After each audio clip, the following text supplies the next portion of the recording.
সবাইকে আমন্ত্রণ আবারও বাংলা ভাষায় সহজে ফিনিশ শিক্ষা কার্যক্রমের মৌলিক ফিনিশ ১ এর পর্ব নাম্বার ৬ এ। চলুন দেখা যাক পর্ব নাম্বার ৬ এ আমরা কি আলোচনা করব। পর্ব নাম্বার ৬ এ আমরা আলোচনা করব ফিনিশ ভাষা এবং সংস্কৃতিতে যে সমস্ত অভিবাদন, বাদন বা অভিবাদন সমূহ ব্যবহৃত হয়। যেটাকে ফিনিশে বলা হয় তেরবেহ দুস। আর অথবা অভিবাদন সমূহ যেটা বহুবচন সেটাকে তেরবেহ দুকসেত। কেন তেরবেহ দুকসেত, কেন তেরবেহ দুস এগুলা আমরা যখন আস্তে, আস্তে গ্রামারের দিকে যাব তখন এগুলা আলোচনা করব। আপাতত এটি আমরা জেনে রাখবো, মনে রাখার চেষ্টা করব। তেরবেহ দুকসেত মানে অভিবাদন সমূহ, তেরবেহ দুস হলো অভিবাদন। তাহলে এগুলার মধ্যে প্রচলিত যে সমস্ত অনেক অভিবাদন আছে সবগুলা আমরা এক সময়ে আজকেই শেষ করতে পারব না। আস্তে, আস্তে আমরা জানবো। কিন্তু খুবই সাধারণ যেগুলা আমাদের প্রাত্যহিক জীবনে দরকার সেগুলা আমি একটু বলছি। যেরকম তেরবে তুলোয়া স্বাগতম হিসাবে বা ওয়েলকাম হিসাবে ব্যবহার করা হয়। কিইতোস ধন্যবাদ হিসাবে ব্যবহার করা হয়। তারপরে কারো সাথে দেখা হলো আমরা যেরকম সালাম দেই, তারা যেরকম হেই বলে, হেই, মই কিংবা খুবই ইনফরমাল বন্ধুর সাথে দেখা হলে মরো এটা ব্যবহার করা যেতে পারে। অথবা কোনো কলিগের সাথে দেখা হচ্ছে আ মা আপনি পায়েবা বলতে পারেন। পায়েবা মানে শুভ দিন। হুবা পায়েবা শুভ দিন। হ্যাঁ? তারপরে খুব সকালবেলা যদি কারো সাথে দেখা হয়, আপনি বলতে পারেন হুয়ামেন্তা। হুয়ামেন্তা মানে হলো সকাল। আবার শুধু হুয়ামেন্তাও বলতে পারেন, আবার হুবা হুয়ামেন্তা মানে শুভ সকালও বলতে পারেন। তারপরে বিকালবেলা যদি কারো সাথে দেখা হয়, বিকাল থেকে সন্ধ্যা পর্যন্ত আপনি বলতে পারেন ইলতা। বিকেল হলো ইলতা বা সন্ধ্যা। হুবা ইলতা শুভ সন্ধ্যা। হ্যাঁ? তারপরে যদি রাত্রির বেলা আপনি হয়তো ঘুমাতে যাবেন, রাত্রে সন্ধ্যার আড্ডা-টাড্ডা শেষ, রাত হয়ে গেছে। ঠিক তখন যদি তার কাছ থেকে তাকে অভিবাদন জানাতে চান, তাহলে বলতে হবে আমরা যেরকম বলি শুভরাত্রি, ঠিক ফিনিশে হলো হুবা উয়াতা। হুবা উয়াতা। একটা জিনিস মনে করিয়ে দিতে চাই, আজকের পর্ব থেকে আমরা আর বাংলা উচ্চারণ লিখে দিচ্ছি না। কারণ হলো আমরা উচ্চারণের নিয়মগুলো জেনে গেছি। এখন আমরা এই দেখে পরে, পরে উচ্চারণ প্র্যাকটিস করব। তাতে আমাদের জন্য সুবিধা হবে। ঠিক একই রকমভাবে যখন বিদায় নিতে চাইবেন কারো কাছ থেকে তখন কি ধরনের ব্যবহার করা হয়? যেরকম বলেছি যে হেই ব্যবহার হয় দেখা হলে, মই ব্যবহার হয় দেখা হলে। ঠিক হেই এবং মই আবার বিদায় নেওয়ার সময়ও কিন্তু ব্যবহার করা যাবে। তাহলে সেটা বলার ধরনটা একটু অন্যরকম হবে। সেটা কেমন? যেমন হেই, হেই মানে হলো আমি চলে যাচ্ছি। মই, মই তার মানে হলো আমি চলে যাচ্ছি। বিদায়। হেপ্পা, হেপ্পা অথবা নাকেমিন, বিদায়, নাকেমিন এটা। এই যে বিদায় দিল, নিল কিংবা আ বলে চলে গেল সেটা তার আনসার হিসাবে কিন্তু ব্যবহার করা যেতে পারে কিরকম? নাহদান। হুম?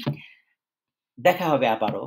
আপনি হয়তো বললেন নাহাদান অথবা যিনি নাকিমিন বলল সে শুধুমাত্র বিদায় নিয়ে গেল। সে কিন্তু নাহাদানও ব্যবহার করতে পারে যে আবার দেখা হবে। আবার আপনি বলতে পারেন যে হুবা পাইবান এতকো মানে আপনার দিনটি শুভ হোক। তারপর আপনি বলতে পারেন হুবা ভিকন লপ্পোয়া আপনার সপ্তাহের শেষ দিনটি শুভ হোক অথবা ছুটির দিন ভালো কাটুক। এই দেখুন হুবা ভিকন লপ্পুআ মানে এই যে প্রত্যেকটা বর্ণ বলে, বলে উচ্চারণ করা এটাই কিন্তু ফিনিশ ভাষার সৌন্দর্য এবং ছন্দ। এইভাবে যদি আমরা প্র্যাকটিস করি দেখবেন অনেক ভালো লাগবে। এত ভালো লাগবে একটা সময় এটাকে আপনি এই ফিনিশ ভাষার প্রেমে পড়ে যাবেন। কথা দিলাম। সেইজন্য এই উচ্চারণের নিয়মের জন্য আরেকটা নতুন বিষয় আপনাদের দৃষ্টিগোচর করতে চাই। সেটা হলো যে ফিনিশ ভাষার উচ্চারণের ক্ষেত্রে প্রত্যেকটা শব্দের যে ১ম অংশ আমরা যেটা কি বলি শব্দাংশ বলি কিংবা ইংলিশে বলি সিলেবল, হ্যাঁ? ফার্স্ট সিলেবলে বেশি করে চাপ দিতে হয়। যদি আমরা উচ্চারণ করি তেরবে-তো-লোয়া এটা কেমনভাবে উচ্চারণ করতে হবে?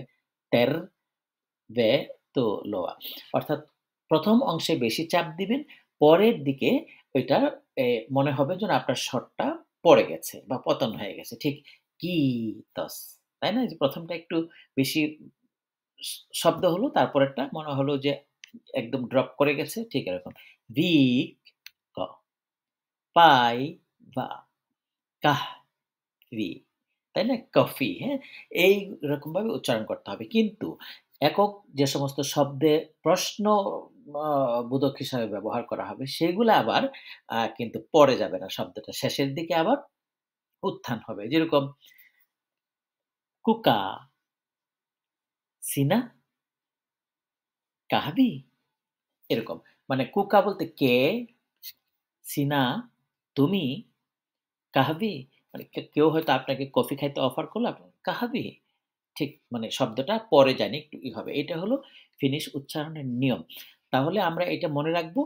আর একটু দেখে নেই ১ম থেকে ষষ্ঠ পর্ব পর্যন্ত আমরা কি শিখেছি। ফিনিশ বর্ণমালা ও তাদের উচ্চারণগুলা আমরা শিখেছি। সপ্তাহ, দিনের নাম এবং তাদের উচ্চারণও আমরা জেনেছি। সংখ্যা ১ থেকে ১,০০০ পর্যন্ত উচ্চারণ কৌশল এবং ব্যবহার বিধি কিন্তু আমরা জেনে গেছি। ফিনিশ ভাষার প্রতিটি বর্ণ উচ্চারিত হয় বারবার বলছি এবং এটা মনে রাখছি।